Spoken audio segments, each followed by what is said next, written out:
What's up, everyone, and welcome back to the channel.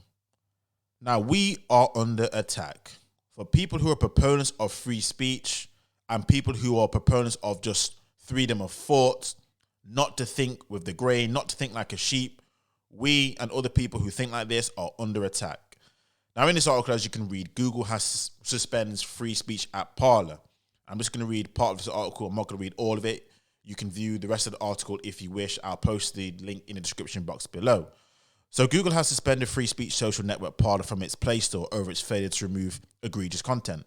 Parler styles itself as unbiased social media and has proved popular with people banned from Twitter. But Google said the app has failed to remove posts inciting violence.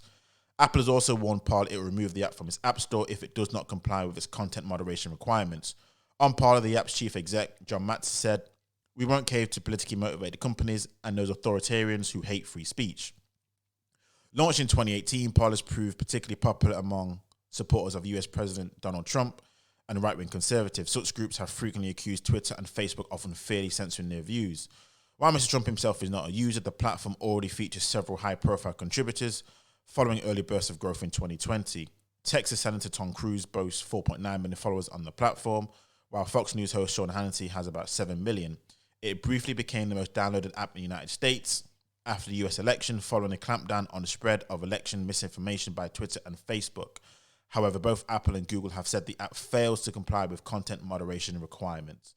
So I'm only going to read that. I'm not going to read the rest of it. I understand the gist of it. I know exactly what they're talking about. Again, links will be posted in the description box below for you to take a look at it. But we all know what's going on here.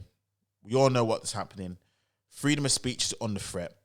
But it's not left-wing freedom of speech, let's be honest. It's right-wing freedom of speech. Because all of this has been caused due to the incident that took place on the Capitol.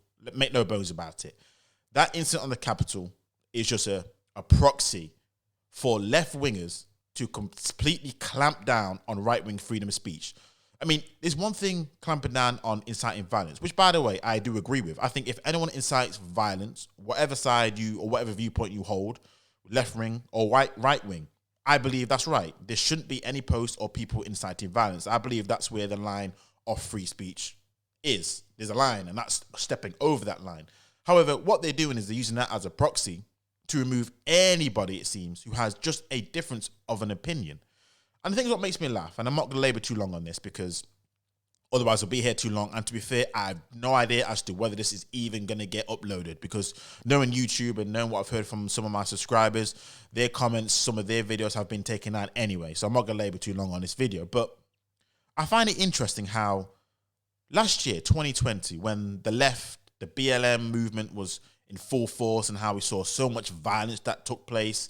We saw statues being removed, cities being burnt down, businesses being burnt, people being verbally attacked, physically attacked, just for saying all lives matter instead of Black Lives Matter.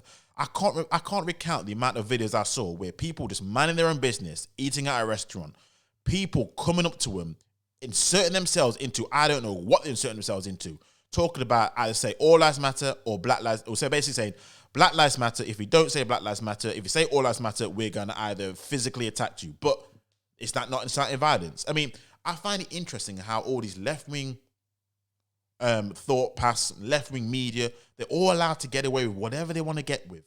And even now when people are condemning the action that happened on the Capitol, which, by the way, I do not condone the action that took place on the Capitol. Not at all. I support everyone's right to protest in a very fair and honest way, which, again, has no violence attached to it. But let's be honest. Had the right had done what BLM and the left-wing nut jobs had done in 2020, I guarantee it, we would have saw this in just times 10. Imagine what the response would have been if traditionally known right-wing biased protesters, maybe it's the EDL over here, imagine if they had done what BLM obviously in the proxy of we want justice, we want this, we want Black Lives Matter. And I'm like, so you burnt down cities. People have died over this. People have been injured, verbally and physically abused. Imagine if that was a right wing or any sort of right-leaning protest had done what they done. Let alone what happened on the Capitol, which, again, I don't condone, but if I'm correct, only 5 people died. Again, I hate saying only, but if I'm correct, It was actually protesters who died, not innocent people who died in the BLM movement with all them riots. I think it was in Portland where you had so many consecutive days of violence. Yet everyone seems to be like completely silent when it comes to that situation. Yet when it comes to this situation, all of a sudden now we must do something. We must do something about this. As if, hold on a second, that's the main problem. But we know what the issue is here. We know what it is. We're getting into a time and place where you can only think a certain type of way. You can only say certain type of things. If you don't say the things which they agree with, and when I mean agree with, I mean we know what we're talking about, the left-wingers, left-leaning people, then guess what? It's denounced as hate speech.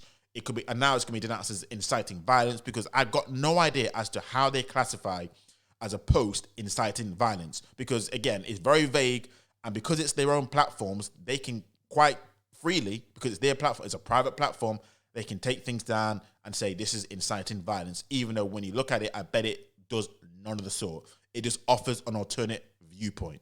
But this is where we're at right now in 2021. It's only January the 9th. So I can only imagine with the events that took place in the capital in the US, this is just a proxy for whatever laws to be passed in over the US, which I already know is going to come over here to the UK, which we all know what's going to happen. It's going to be a case of, again, 1984, George Orwell, Orwellian dogma, Orwellian, whatever you want to call it, how you want to phrase it. This is what's going to happen. This is only the start of it. I can only imagine by the end of this year, it's going to be completely draconian. It's going to be absolutely amazing. So what can I say? This is what it looks like it's going to be. So be warned, people. Be warned. This is only the start of more things to come. So let me know your thoughts on this matter in the comments box below. Again, I'll post a link to this article in the description box. Until next time, I'm out.